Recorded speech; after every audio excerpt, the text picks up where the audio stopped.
نبی صلی اللہ علیہ وسلم دن میں 100 بار استغفار کیا کرتے تھے، تو اس لیے ہم سب کو بھی کثرت سے استغفار کرنی چاہیے۔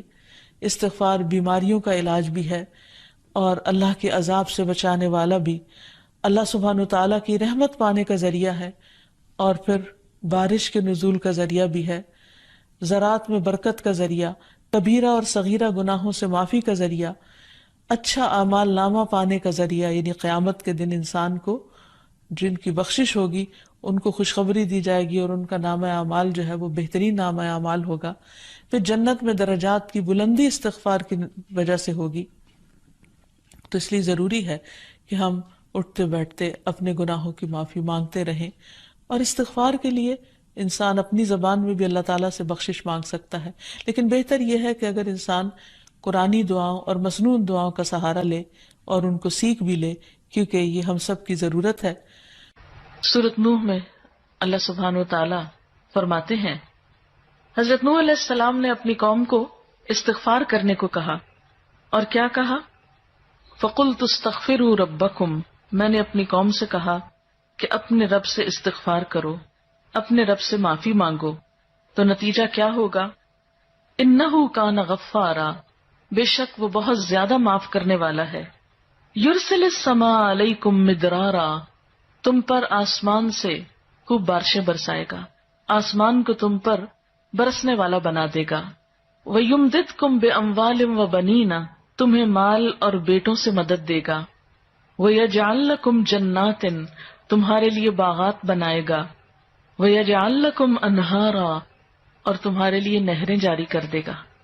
آپ دیکھیں کہ ایک انسان کی خواہش کیا ہوتی ہے کہ اس کو کیا کچھ ملے، یعنی رہنے کا مقام اور حالات جو ہیں وہ پرسکون ہو، پھر اس کے بعد یہ کہ مال ہوں، بیٹے ہوں، باغ ہوں، اور زندگی کی اور آرائشیں اور نعمتیں ہوں۔ یہ ساری چیزیں کہاں سے ملتی ہیں، کیسے ملتی ہیں؟ استغفار سے ملتی ہیں۔ عام طور پر لوگ پریشان ہوتے ہیں، دکھی ہوتے ہیں۔ مثلا ایک شخص ایک بزرگ کی محفل میں آیا اور اس نے کہا کہ میرے حالات بہت تنگ ہیں، مجھے بہت پریشانی ہے، میرا رزق بہت تنگ ہے، تو آپ مجھے کوئی وظیفہ بتائیے۔ تو انہوں نے اس کو کہا کہ کثرت سے استغفار پڑھو۔ دوسرا آیا، اس نے کہا بچوں کی شادی نہیں ہوتی، تو آپ نے اس کو بھی کیا بتایا کہ کثرت سے استغفار کرو۔ تیسرا آیا تو کہنے لگا کہ بہت قحط سالی ہے، فصلیں اچھی نہیں ہوتی، تو آپ نے اس کو بھی استغفار کا بتایا۔ تو کسی نے ان سے پوچھا کہ بھائی 3 لوگ آپ سے 3 ڈفرنٹ مسئلے لے کر آئے ہیں، اپنی پریشانیاں لے کر آئے ہیں، آپ نے تینوں کو ایک ہی چیز بتائی ہے۔ تو اس پر انہوں نے یہی سورۃ نوح کی آیت پڑھ کر سنائی کہ دیکھو یہ قرآن میں اللہ کا وعدہ ہے، اور اللہ کا وعدہ سچا ہے۔ اللہ تعالیٰ کی بات سے بڑھ کر سچی بات کس کی ہو سکتی ہے؟ ہمارے پڑھنے میں کمی کوتاہی ہو سکتی ہے، لیکن اللہ کی بات میں کوئی شک نہیں۔ ذالک الکتاب لا ریب فیہ، یہ وہ کتاب ہے جس میں کوئی شک نہیں۔ لیکن یہ ہے کہ بعض اوقات ہم خود پڑھنے میں کوتاہی کر دیتے ہیں، تو جن کا رشتہ نہ ہو رہا ہو وہ بھی، جن کا ہو چکا ہو اور شادی کے پرابلمز ہو وہ بھی، جن کا ہو چکا اور پھر بچے نہ ہو وہ بھی، ان سب کے لیے ایک ہی وظیفہ ہے، اور وہ کیا ہے؟ استغفار کا۔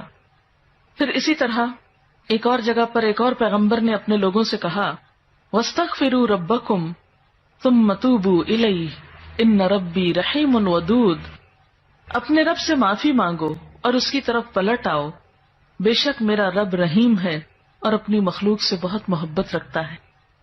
یعنی جب کسی بندے پر کوئی تکلیف آتی ہے تو ایسا نہیں کہ اللہ تعالیٰ اس پر خوش ہوتے ہیں اور جان بوجھ کے ستانا چاہتے ہیں بندوں کو۔ اللہ تو بندوں کے حق میں بہت مہربان ہے۔ پھر سوال یہ پیدا ہوتا ہے کہ تکلیف آتی کیوں؟ اگر وہ ہم سے محبت کرتا ہے اور وہ بہت مہربان ہے، تو بات یہ ہے کہ کچھ چیزیں ہم اچھے حالات میں سیکھتے ہیں اور کچھ چیزیں ہم ہارڈ شپ سے سیکھتے ہیں۔ کچھ نعمتوں کی قدر ہم اچھے طریقے سے ویسے ہی کر لیتے ہیں، اور کچھ چیزوں کی قدر ہمیں اس وقت آتی ہے جب کوئی مشکل پیش آتی ہے۔ آپ دیکھیے کہ اس کی مثال یوں ہی ہے کہ جیسے کچھ کھانے آپ کچے ہی کھا لیتے ہیں، جیسے فروٹس وغیرہ ہیں، آپ کو پکانے کی ضرورت نہیں ہوتی، لیکن کچھ کھانے آپ کو پکا کر کھانے ہوتے ہیں۔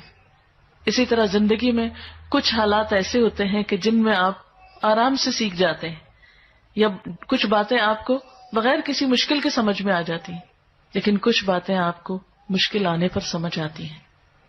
اور جس طرح انسان پختہ اور میچیور ہوتا ہے مشکلات میں، آپ نے دیکھا ہوگا کہ جو بچے ہارڈ شپس میں پلتے ہیں وہ بڑے ہو کر ان میں اسٹیمنا زیادہ ہوتا ہے، لیکن جو بچے بہت نعمتوں میں اور نازوں میں پلتے ہیں وہ اتنے بہادر اور اتنے ہمت والے نہیں ہوتے. اس لیے دھوپ اور چھاؤں، غم اور خوشی، دونوں اس کائنات کا حسن ہے. دن اور رات ایک بہت بڑی نشانی ہے ہمارے لیے. تو اس لیے جب تکلیف آتی ہے تو اس موقع پر انسان اللہ کی طرف زیادہ رجوع کرتا ہے، اللہ کو زیادہ یاد کرتا ہے، زیادہ ذکر کرتا ہے، اور اس طرح انسان کے گناہ دنیا میں ہی معاف ہونے لگتے ہیں. ایک اور جگہ پر آتا ہے وَأَنِ اسْتَغْفِرُوا رَبَّكُمْ ثُمَّ تُوبُوا إِلَيْهِ يُمَتِّعْكُمْ مَتَاعًا حَسَنًا، اور یہ کہ تم اپنے رب سے معافی چاہو اور اس کی طرف پلٹ آؤ تو وہ تم کو اچھا سامان زندگی دے گا. یعنی دنیا کی اچھی نعمتیں کس سے ملیں گی؟ استغفار سے.